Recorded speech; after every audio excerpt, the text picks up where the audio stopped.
Pour vous faire comprendre des autres usagers, il ne faut pas nécessairement en faire autant que notre piéton fantasque. Mais ce qui est certain, c'est que quel que soit votre mode de déplacement, il faut que vous soyez clair dans vos intentions.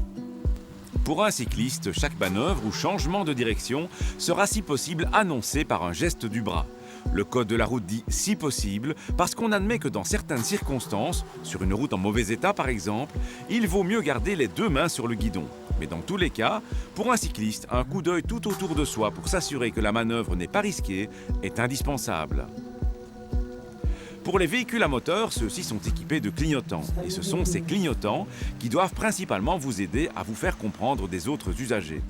Quel que soit le véhicule que vous conduisez, chaque manœuvre et chaque changement de direction doivent être annoncés suffisamment à temps, c'est-à-dire quelques secondes avant de commencer cette manœuvre ou ce changement de direction. Lors d'un dépassement ou pour contourner un obstacle, il faut non seulement annoncer le premier changement de bande vers la gauche, mais aussi ensuite le changement de bande pour se replacer sur la bande de droite. Pour virer, se garer ou se remettre en mouvement, il faut aussi clignoter à temps.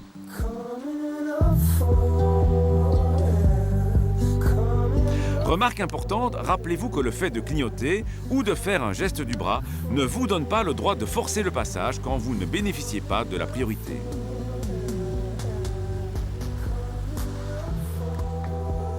Enfin, revenons à notre piéton qui souhaite traverser sur un passage pour piétons. Il lui est conseillé d'adopter une attitude à la fois claire et prudente. Claire veut dire qu'il manifeste par le regard et la gestuelle qu'il veut traverser. Prudente veut dire ne pas s'engager sur la chaussée sans avoir constaté que les conducteurs en approche ont eu le temps de le prendre en compte. En dehors des passages pour piétons, il convient bien entendu d'être encore plus prudent puisque le piéton n'a alors aucune forme de priorité. Les automobilistes hésitants ou qui oublient de mettre leur clignotant, les piétons indécis ou au comportement kamikaze, ou encore les cyclistes qui manœuvrent sans avoir regardé autour d'eux, sont source d'accidents et aussi de soucis de mobilité. Voilà pourquoi le message du jour, c'est « Soyons clairs dans nos intentions ». À la question de la semaine dernière, il fallait répondre que le CarPass est un document obligatoire à l'achat d'un véhicule d'occasion. À gagner cette semaine, un sac laptop Davids. La question : dans quel cas ne dois-je pas clignoter ? Pour changer de bande sur autoroute, pour sortir d'un rond-point ou pour entrer sur un rond-point ?